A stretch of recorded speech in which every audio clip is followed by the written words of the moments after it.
এই নির্বাচনের কোনো একটা পর্যায়ে নির্বাচন থেকে সরে যাওয়ার আলাপ আসতে পারে, এটা অনুমান করছিলাম। আমি আমার একাধিক ভিডিওতেও বলেছি। ইনফ্যাক্ট এরকম পদক্ষেপ নিয়ে ফেলবে কি না জামায়াত এনসিপি জোট, সেটা নিয়েও প্রশ্ন আছে, সেটা নিয়ে কথা বলতে চাই। কিন্তু এনসিপি অলরেডি মাঠে এই আলাপটা এনেছে, এবং তার আগে আমরা এই প্রশ্নটাও করে রাখতে চাই, জামাতের হয়ে কি ভাড়া খাটছে এনসিপি? খুবই মর্মান্তিক ব্যাপার, কিন্তু এটাই সম্ভবত আমরা দেখতে পাচ্ছি। জামাতের হয়ে ভাড়া খাটার প্রশ্নটা আমি করার আগে এটা একটা ভিত্তি আছে, সেটা হচ্ছে এনসিপি থেকে পদত্যাগকারী ডক্টর তাসনুভা জাবিনের একটা দীর্ঘ স্ট্যাটাস এই ধরনের একটা পারসেপশন আমাদেরকে দিয়েছে। ইনফ্যাক্ট তিনি এনসিপির ভেতরে কি হয়েছে না হয়েছে তিনি আমাদের যে কারো চাইতে ভালো জানেন, তাই তিনি যখন এই অভিযোগ করেন সেটাকে আমাদের গুরুত্ব দিয়ে দেখা উচিত হবে, এবং সাম্প্রতিক সময়ে এনসিপির এই বক্তব্যটাকে আমরা এটার সাথে রিলেট করেই পড়তে পারি।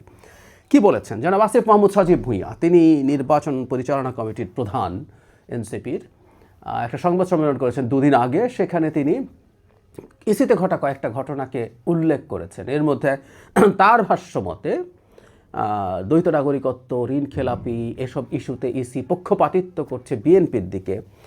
বিএনপির ছাত্র সংগঠন, মানে ভাতৃপ্রতিভাবে বলা যায়, কারণ সরাসরি ছাত্র সংগঠন এখন রাজনৈতিক দলের হতে পারে না। ছাত্রদল ইসির বাইরে তাদের এক ধরনের সমাবেশ করেছে, তাদের কিছু দাবি দাওয়া পেশ করেছে।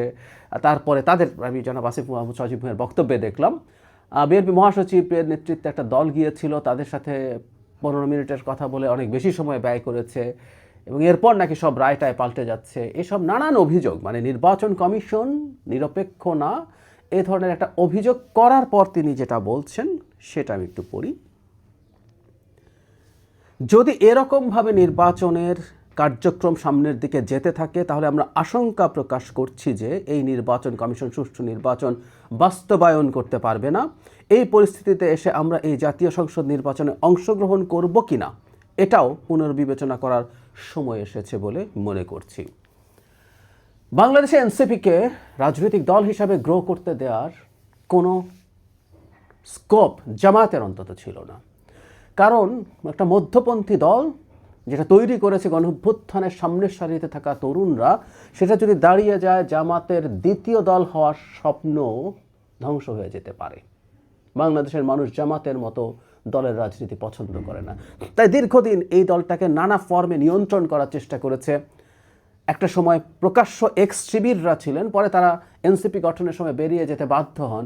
কিন্তু জামাতের তো গুপ্তসুপ্ত ব্যাপার আছে, সেই গুপ্তসুপ্তরা রয়েই গেছেন, এবং এনসিপিকে শেষ পর্যন্ত জামাতের সাথে মিশিয়ে তার রাজনৈতিক ভবিষ্যৎ ধ্বংস করা হয়েছে, এবং প্রয়োজন মতো তাকে ব্যবহার করা হবে। আমরা এই হাইপোথেসিসে পৌঁছাতেই পারি।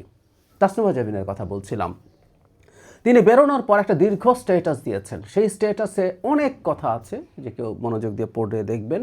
আমি বলতেই পারি যে অনেক কিছু এই দল এবং এই জোটে কি হয়েছে জানা যাবে। আমি যে জায়গাটাকে হাইলাইট করতে চাই, তিনি এনসিপি জামায়াতের সাথে গেছে এই ব্যাপারটা চাইতে গুরুত্ব দিয়েছেন। উনি এই পুরো প্রসেসটাকে পরিকল্পিত বলছেন, মানে তার ভাষ্যমতে এটা একটা সাজানো নাটক।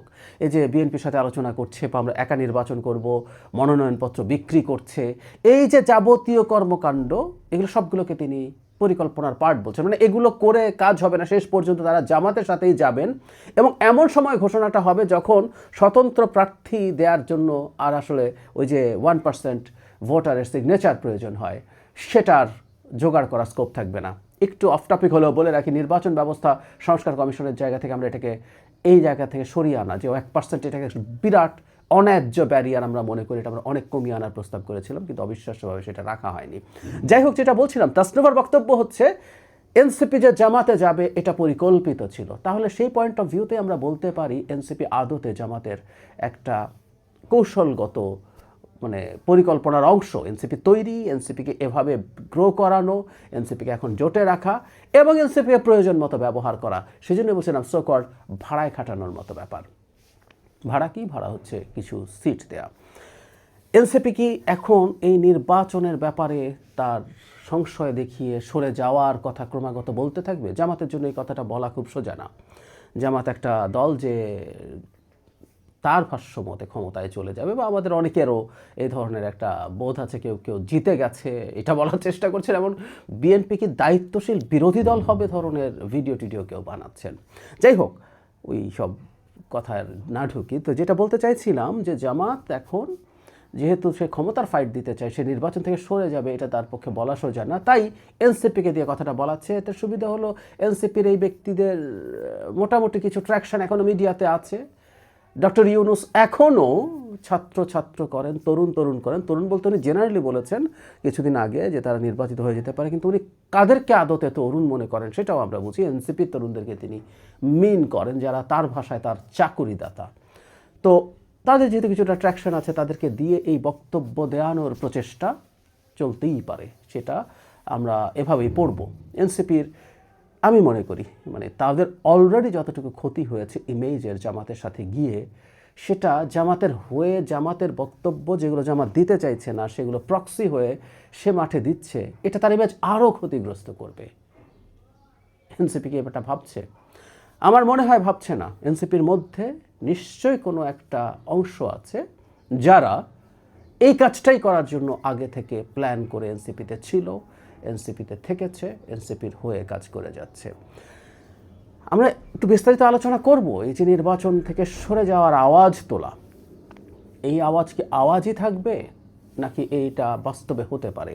ছোট্ট একটু বলে রাখি, আমি মনে করি না জামায়াত এনসিপি জোট নির্বাচন থেকে সরে যাওয়ার মতো পদক্ষেপ নিতে পারবে, আমি মনে করি না।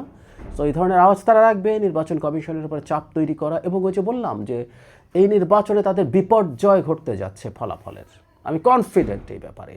যতটা সিটও বিএনপি পাবার কথা ছিল, কিন্তু আমি কারণ নিয়ে আলাদা ভিডিও করেছিলাম, আজও একটু বলে রাখতে চাই যে বিএনপি জিতে যাবে এই পারসেপশন যখন তৈরি হবে, তখন বিভিন্ন সিটের সুইং ভোটাররা বিএনপিকেই ভোট দিতে যাবে, যারা একটু দোটানায় ছিল জামাতকে দেবে কিনা। কারণ তারা জানেন বাংলাদেশে ক্ষমতাসীন দলের এমপি থাকলেই তার হাত দিয়ে প্রচুর উন্নয়ন প্রকল্প এলাকায় আসতে পারে, বিরোধী দল হলে আসতে পারে না। সুতরাং তাদের এই দ্বিধা সরিয়ে তারা বিএনপিকে সমানে ভোট দিতে থাকবেন এবং একটা অকল্পনীয় জোয়ার হয়ে যাবে, আমি সেটাই মনে করি। তো সেই জোয়ারের পর এই জোটের, জামাত এনসিপি জোটের রাজনীতির তখন আর ভিত্তি কী থাকবে? তখন তারা বলবেন যে আমরা আগেই বলেছি লেভেল প্লেইং ফিল্ড ছিল না, নির্বাচন থেকে তো আমরা সরেই আসতে চেয়েছিলাম, শুধু গণতন্ত্রের স্বার্থে গেলাম, এসব কারসাজি হবে জেনেও, তাই আমাদের এই ডিজাস্টার হয়েছে। এসব কারণেই তারা এই কথাগুলো বলে রাখছেন। নির্বাচন থেকে তারা সরে যাওয়া অ্যাফোর্ড করতে পারবেন বলে আমি বিশ্বাস করি না।